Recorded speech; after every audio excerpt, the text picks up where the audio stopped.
ואני ממש שמחה להיות כאן עם קהל כל כך מגוון, גם של אדריכלים, גם של מעצבי פנים, גם של מטפלים בתחומי מקצועות הבריאות, מנהלי גיל רך, מנהלי מרכזים טיפוליים. אני מרגישה שיש בי משהו מכל אחד מכם, טיפ-טיפונת. אני חובשת איזשהו כובע מאוד רחב, והתחלתי את הדרך המקצועית שלי לפני 29 שנים כמרפאה בעיסוק. למשך כמעט 2 עשורים ניהלתי את המרכז הטיפולי של מועצה אזורית גזר, מרכז שמספק שירותים לגילאי לידה עד 18. למדתי בתוכנית שוורץ לתואר שני, הוכשרתי אחר כך כמטפלת זוגית ומשפחתית, אני מרצה באקדמיה, אני מלמדת הנחיית קבוצות, אני עובדת בקליניקה, הייתי גם יו"ר העמותה הישראלית לריפוי ועיסוק, אבל תמיד לאורך כל השנים האלו בער בי בעצם הרצון לעשות משהו שעיצוב, זה היה החלום שלי להיות אדריכלית. הגעתי לאיזשהו מסלול טיפולי, ותמיד רציתי בעצם גם להשפיע על תפקוד ועל אנשים, גם באמצעות עיצוב הסביבה. וב-2020 החלטתי לנסות לעשות שינוי כיוון, והתחלתי את התהליך של הדוקטורט, אבל הגעתי לאיזושהי מסקנה שזה לא מה שבוער לי בבטן, ועזבתי את הכל, ופשוט הלכתי ללמוד עיצוב פנים במכון הטכנולוגי בחולון, ומאז אני משלבת את כל העולמות האלו ביחד. ואולי בעיקר אני נהנית מלשלב את כל העולמות ביחד. אז אני רוצה לספר לכם היום, איזשהו תיאור מקרה של עיצוב של מרכז טיפולי ברמת הגולן. ודרך סיפור המקרה הזה, אנחנו ככה נדבר גם על עקרונות בעיצוב סביבות של גיל רך, גם בעיקר של מרכזים טיפוליים, אבל אני חושבת שאפשר להשליך את כל אותם דברים גם על גני ילדים. אז כשאני הוזמנתי לעצב את המרכז לגיל הרך של מועצה אזורית גולן, הפרויקט הזה כבר היה כמעט סגור. היה תשתיות, קירות, זה היה ממש רגע לפני הנחת הריצוף. האדריכלית מסת כץ מרמת הגולן, היא עשתה באמת עבודה מרשימה ביותר. מרכז מאוד גדול, 11 חדרי טיפול, חדרי מנהלה, אבל למרות התכנון המדויק הרגשתי שמשהו היה חסר, משהו המבט מבפנים, נקודת המבט שלי כמטפלת שיושבת בתוך אותם חדרים. היה חסר, הרגשתי גם את החוויה הזו של הילד, של ההורה, של המטפל. זה לא היה מספיק מדויק בעיניי, כי לתפיסתי חדר טיפולים הוא לא רק חלל, הוא זירה רגשית בסופו של דבר, זירה רגשית מאוד מורכבת שמלווה אינטראקציות מאוד עדינות. ולכן מתוך כבוד עצום לתכנון הקיים ומתוך היכרות עמוקה אבל עם השדה הטיפולי, נכנסתי לתוך הפרויקט הזה כדי לתרגם את הצרכים האנושיים לשפה תפקודית ומרחבית. האתגר שלי היה בעצם לעצב סביבה שמחזיקה יחד מגוון רחב של צרכים פיזיים, רגשיים ותפקודיים עבור אוכלוסיות מאוד מגוונות. הילדים בגילאי לידה עד 6 הם מגיעים וזקוקים לאיזשהו מרחב בטוח להתנסות, אבל מרחב שגם יעורר סקרנות.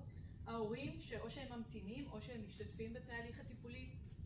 הצוות שמי כמוני יודע שעובד שם שעות ארוכות ומחפש איזושהי סביבת עבודה נגישה, פונקציונלית ונעימה.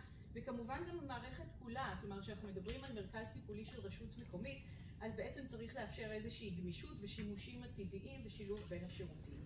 אז עיצוב הפנים עליו אני קיבלתי את האחריות, נדרש להחזיק בעצם את כל זה, לא רק להיות יפה, אלא להיות נכון ומדויק לכל המשתמשים בו. יצאנו לדרך, וכמו בתהליך טיפולי, התחלתי באנמנזה. ישבתי לשיחה מעמיקה עם הנהלת המרכז, ממש כמו מה שאני רגילה לעשות בתוך העולם הטיפולי שלי. שאלתי מי הילדים שמגיעים למרכז, איזה טיפולים נעשים בו, איך נראה סדר היום שלהם, מה היה להם חסר במרכז הקודם, מה הם אהבו והיה להם חשוב לשמר. זו הייתה בעצם הפעם היחידה שנכחתי במקום. כל שאר העבודה נעשתה מרחוק, רמת הגולן, ואני גרה במודיעין. כל השאר נעשה במיילים, בשיחות זום ובשיחות טלפוניות. המרחק הזה, אבל שהיה, הוא רק חידד את הצורך שלנו לדייק את השפה, להקשיב לעומק, לתרגם את הצרכים לעיצוב של המרכז הטיפולי. ובשלב הזה אני בעצם פונה כאן לאנשי המקצוע, לאנשי השטח, למטפלות, לגננות, למנהלים. ההרצאה הזאת בעצם נועדה עבורכם, לא למעצבים או לאדריכלים שנמצאים כאן. המטרה שלי היא להציע עקרונות שיאפשרו לכם לראות את הסביבה בה אתם עובדים לא כמובנת מאליה, אלא כמרחב שאתם יכולים לעצב, לכוון, בהתאם לתובנות שלכם ולניסיון המקצועי הטיפולי שלכם. לאורך כל ההרצאה אני אציג 9 עקרונות לעיצוב מרכז טיפולי. יש כמובן עוד המון עקרונות, אבל הזמן שלנו מאוד קצר, רק 20 דקות, אנחנו נסתפק באלו, ואני בטוחה שגם חלק ניכר מהעקרונות אתם יכולים ליישם בגני הילדים. אז העיקרון הראשון שלי הוא שעיצוב טוב מתחיל בהקשבה למרחב, וגם כמובן לאנשים שפועלים בתוכו. כל שינוי קטן, אפילו אם זה יהיה ריהוט, צבע, או האופן שבו אתם מסדרים את החלל, צריך להתחיל בהערכת הצרכים. תשאלו את עצמכם ואת הצוות שלכם. מי המשתמשים? למה הם זקוקים? מה מקדם את העבודה שלכם ומה מעכב אותה? איזה פריטים במרחב או בסביבה הפיזית תומכים בתחושת הביטחון, אבל גם מה פוגע בה? גם הערכה קצרה ולא פורמלית יוצרת מודעות. היא בונה שפה משותפת. היא מזמינה לחשוב מחדש על מה לשמר, מה לשנות וגם על מה לחלום. אבל ההקשבה בעיניי היא כוללת מימד נוסף. מעבר לחיבור לאנשים, היא כוללת גם איזושהי הקשבה למרחב עצמו. לנסות לקרוא את המרחב, את הסביבה בה אתם פועלים. להרגיש את החומרים, להרגיש את הקווים, את הצבעים הקיימים, את כיווני האור ואת התחושות שהוא מייצר.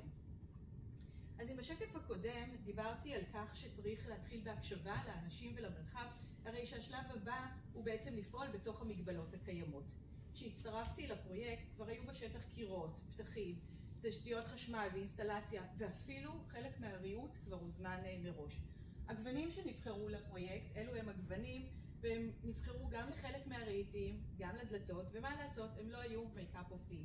אז החלל הציבורי בנוסף, תראו, אתם יכולים להסתכל, אני כזה מצביע, או יש לי ואני לא יודעת להשתמש בו, אבל אפשר לראות כאן את אזור הכניסה, אולי נשתמש בזה, אפשר לראות כאן את אזור הכניסה, עמדת מזכירות, כאן יש לנו עמדת קפה לציבור הרחב, ויש כאן איזשהו מסדרון מאוד צר, וכאן יש עוד מסדרון צר.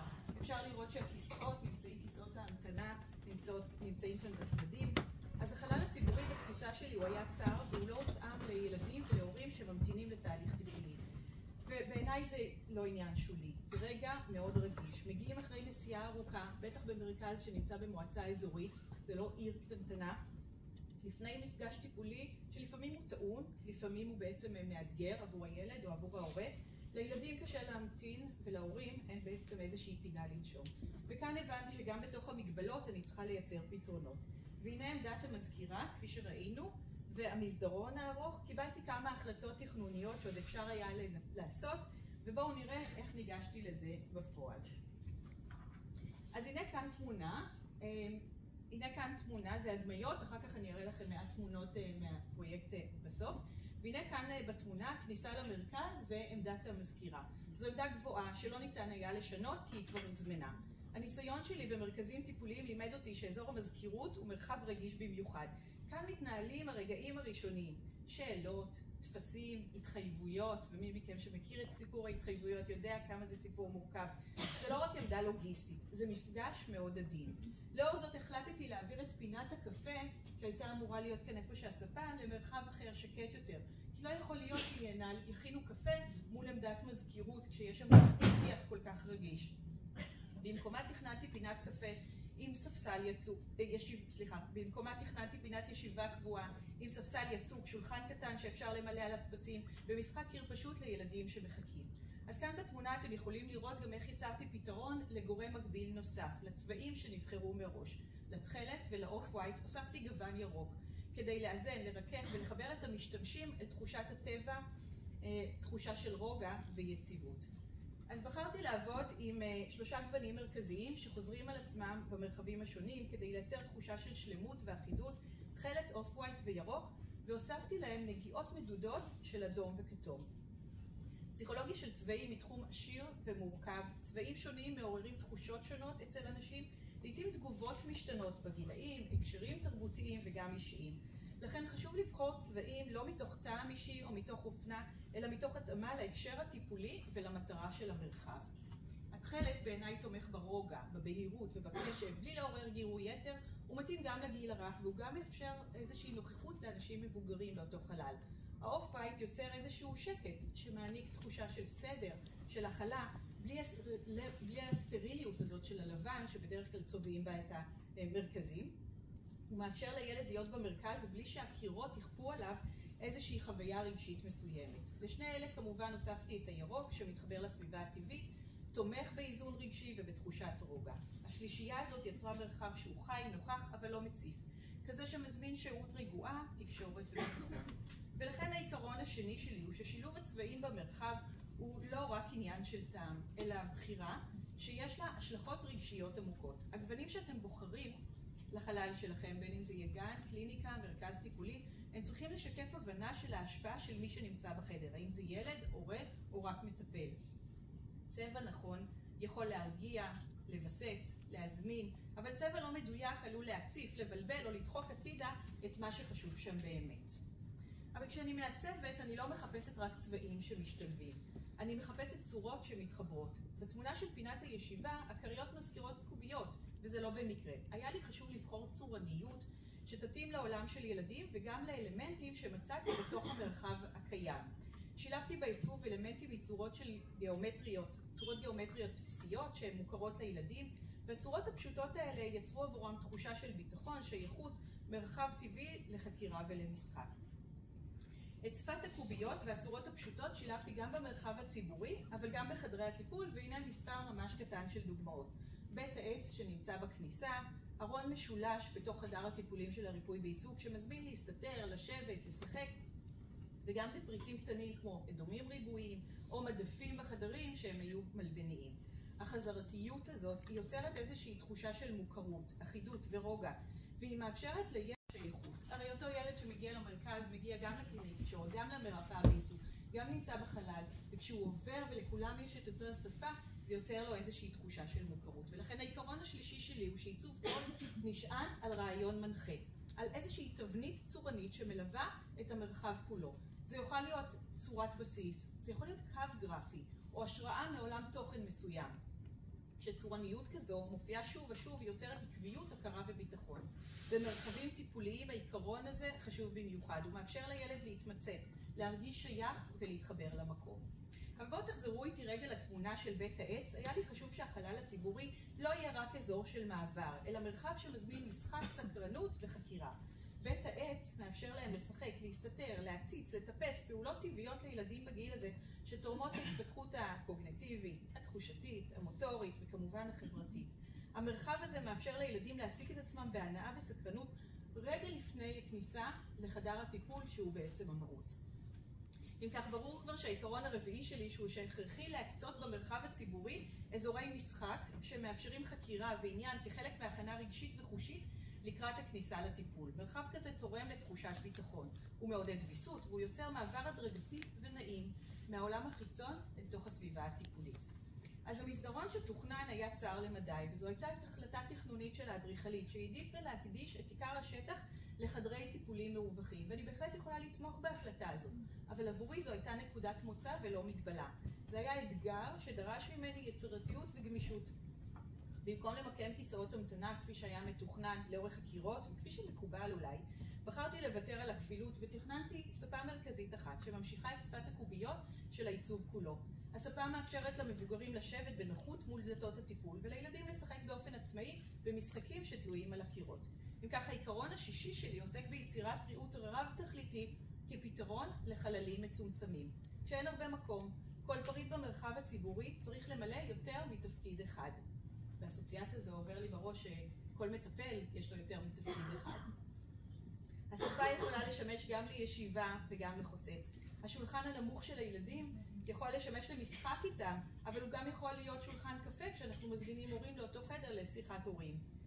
אז בין אם אתם פועלים בתוך גן או מרכז טיפולי, עיצוב חכם של פריט אחד יכול לפעמים להחליף שלושה. זוכרים את פינת הקפה שתוכננה מול עמדת המזכירות? בחרתי להעביר אותה לקצה המסדרון, למקום שקט יותר, מופרד ומזמין. העיצוב מינימליסטי, עם קיר ירוק בעל נוכחות מרשימה, עמדה פשוטה שממשיכה את שפת הקוביות של המרכז כולו. פינת הקפה הזו אולי קטנה, אבל יש לה תפקיד ממש גדול. לאפשר להורה רגע של נשימה. מחקרים מראים שגם שהייה קצרה במרחב נעים ומוכר יכולים להפחית מתח ולהגביר תחושת שליטה, במיוחד כשמדובר במפגש טיפולי, טעון או ראשון. ומכאן אל העיקרון השישי שלנו שנוגע לרוב במי שנשאר לרקע. פינת הקפה היא רק דוגמה, אבל העיקרון הוא הרבה יותר עמוק. בבקשה לחשוב על ההורים. זו יכולה להיות פינת ישיבה אינטימית. מקום לשים בו את התיק, רגע לשתות קפה. חוויה של קבלה ונינוחות אצל ההורה מחלחלת אל תוך הילד. היא יוצרת תשתית שקטה לשיתוף פעולה ולמוכנות לטיפול. והנה הצצה לחדר הריפוי בעיסוק. שאגב, בגלל שאני מרפאה בעיסוק, אני מוכרחה לספר לכם שאותו הצבתי ראשון. הריהוט הוצב בהתאמה לחלון הגדול בצורת רייש. תראו איזה חלונות מדהימים. החלון הזה ממסגר את הנוף הפתוח, והוא הפך למוקד השראה מבחינתי. תכננתי את הארון בצורת אל הפוכה. אוקיי? תשימו לב כאן להיפוך הזה. זה נמשך מקו החלון והוא יוצר תחושה של עומק והמשכיות. בתוך הארון יש מרכיבים שמרחיבים את העבודה הטיפולית, משולש פתוח שמזמין להיכנס ולהסתתר.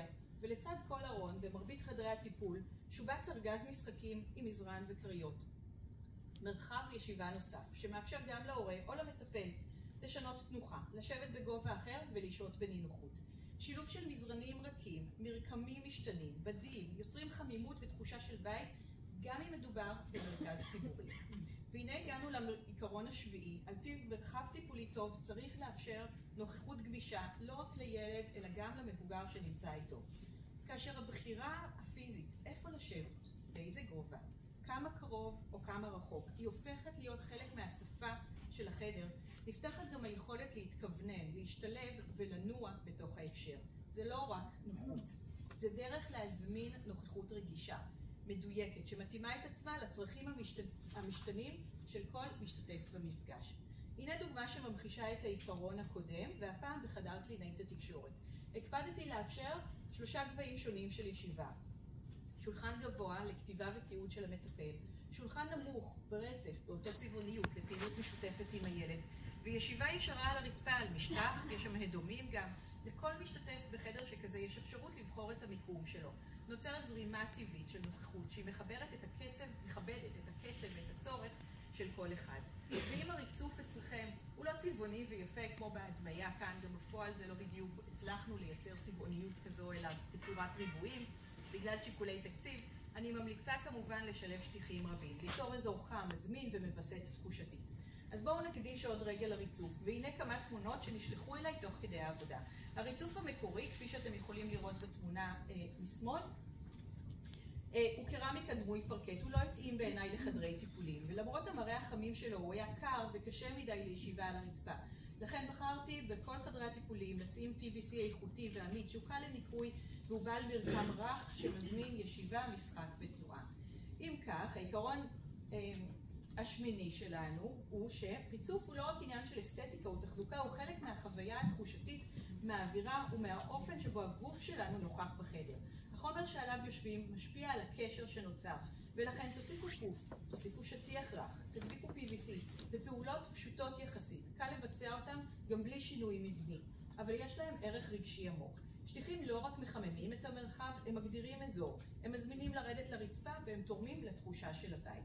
והנה לפניכם חדר הפיזיותרפיה, מרחב שכל מה שדיברנו עליו מתלכד יחדיו. הצבעים, הצורניות, הריצוף, גבהים שונים של פעילות. כשכל העקרונות מתחברים יחד נוצר מרחב שיש בו נשימה, תנועה והזמנה להשתתפות.